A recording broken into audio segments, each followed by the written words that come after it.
Hello everyone, I am Seema Agnihotri from Excellence School, Ratlam. आज हम class 10th के objective questions को हल करना सीखेंगे। स्टूडेंट्स, आपको पता है कि जो न्यू पैटर्न आया है 2020-21 में, उसमें 30 मार्क्स के ऑब्जेक्टिव क्वेश्चंस पूछे जाएंगे। तो हर लेसन में से हमको कम से कम 30 क्वेश्चंस प्रिपेयर करने हैं। सबसे पहले हम लेते हैं poem 1 light the lamp of thy love के क्वेश्चन आंसर। इसमें 4 ऑप्शन दिए रहेंगे और सही ऑप्शन आपको चूज करके लिखना रहेगा। तो पहला क्वेश्चन है, light the lamp of thy love is a simple prayer written by. तो light the lamp of thy love prayer जो है या पोएम है वो किसने लिखी है? ऑप्शन है बर्डुबिन, H.W. लॉन्गफेलो, रविंद्रनाथ टैगोर या महात्मा गांधी।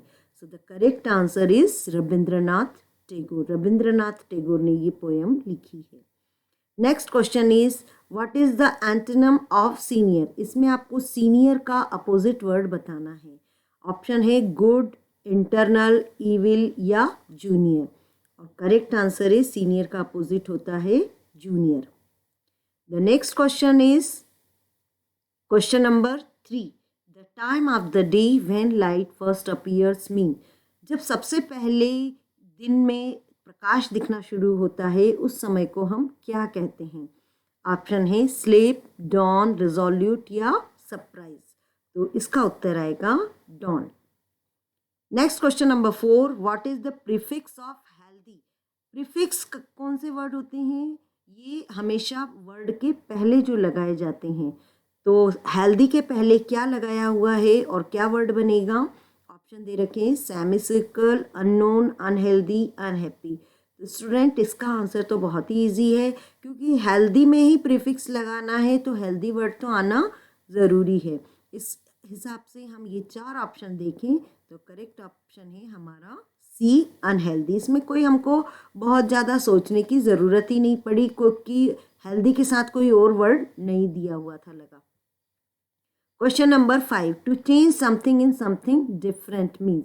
तो किसी चीज़ को किसी और चीज़ में बदलने के लिए क्या वर्ड यूज़ किया गया है?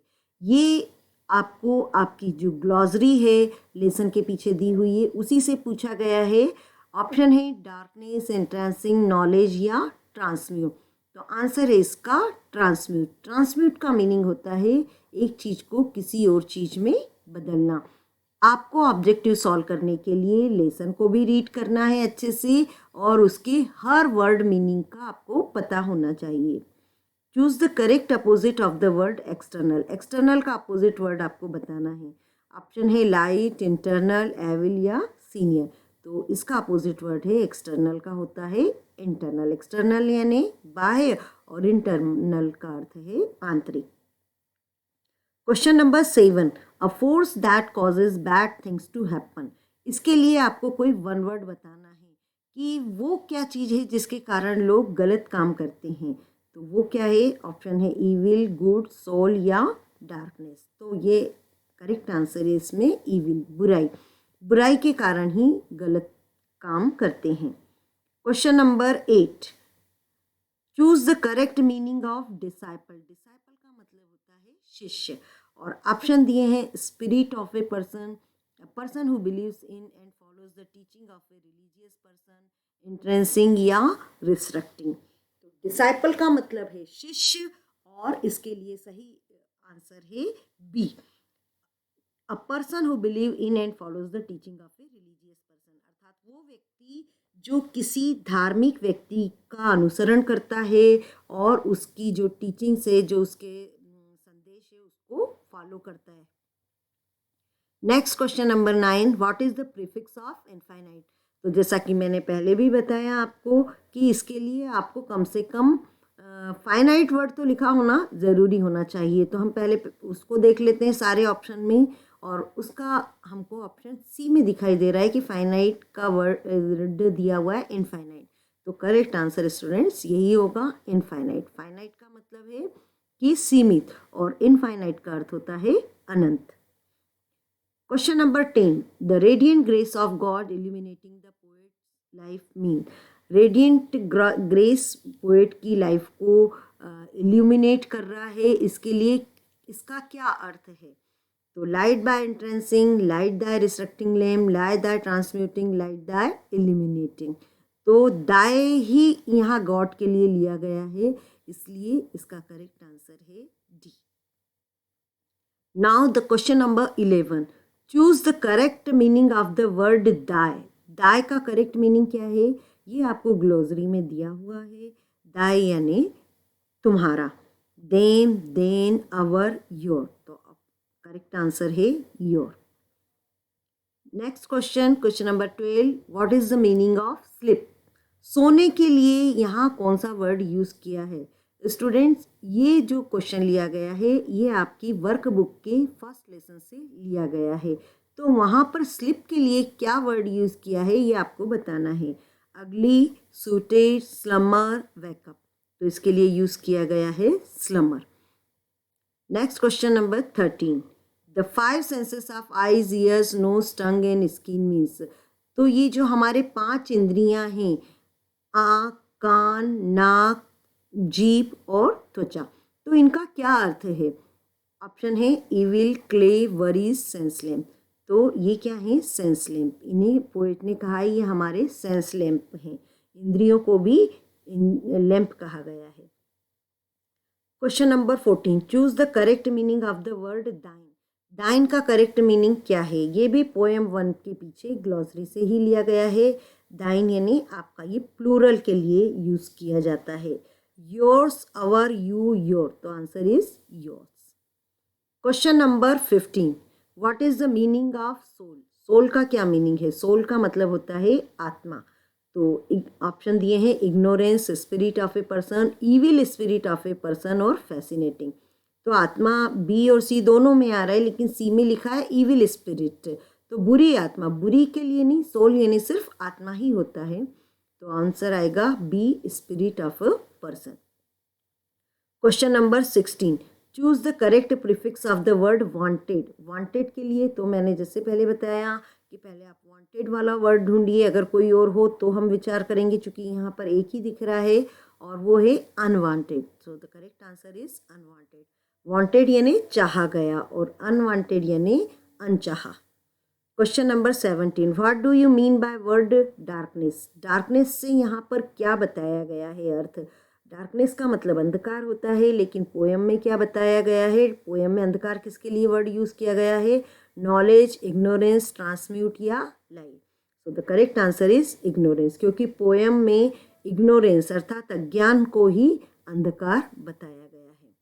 Question number 18, what is the message of the poem light the lamp of thy love? ये जो पोएम है इसका संदेश क्या है?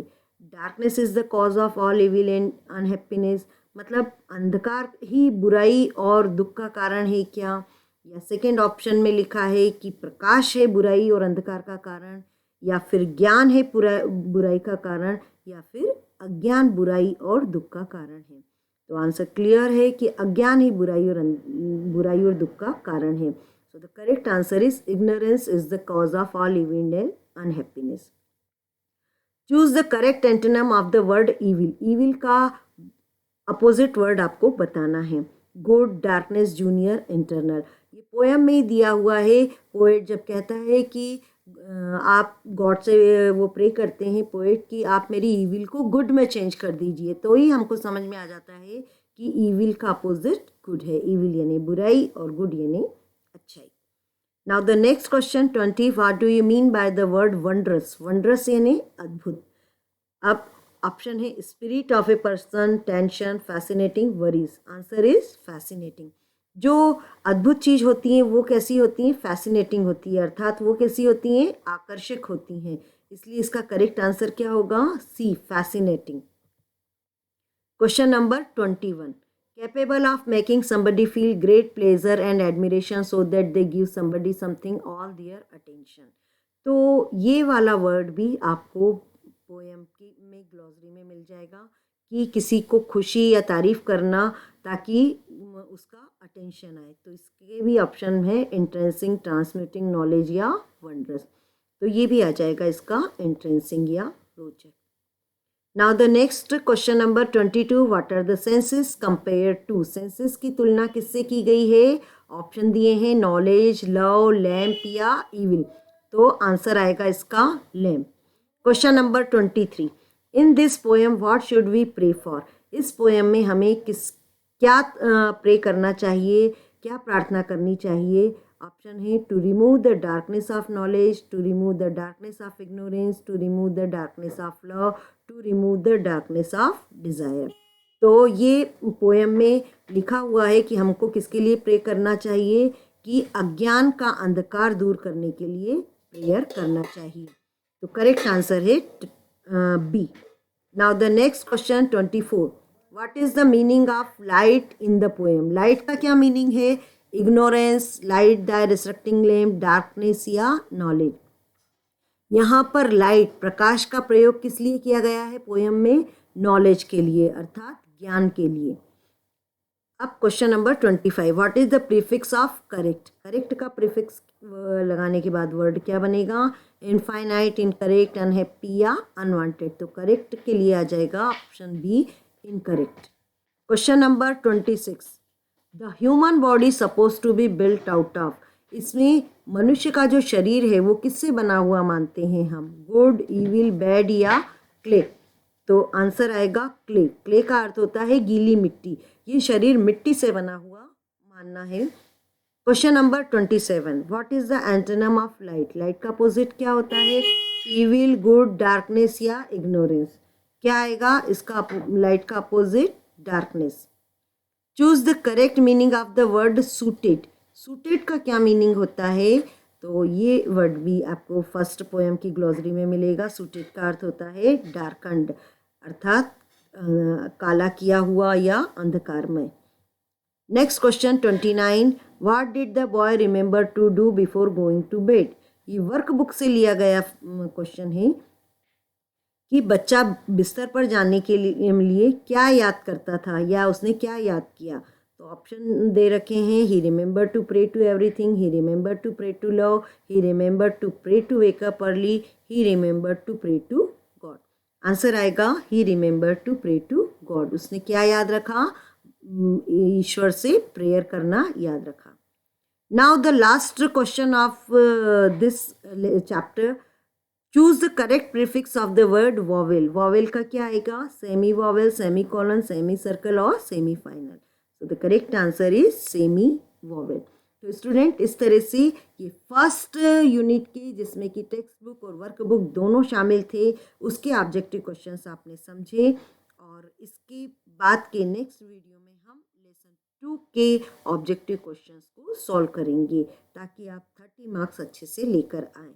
तो आप मेरे चैनल को लाइक करिए, सब्सक्राइब करिए, ताकि आपको सारे आपके आईएमपी क्वेश्चंस 10th क्लास के, जो कि इस ईयर 2020-21 के लिए इम्पोर्टेंट हैं, वो आप आसानी से कर सकें। Okay, thank you student.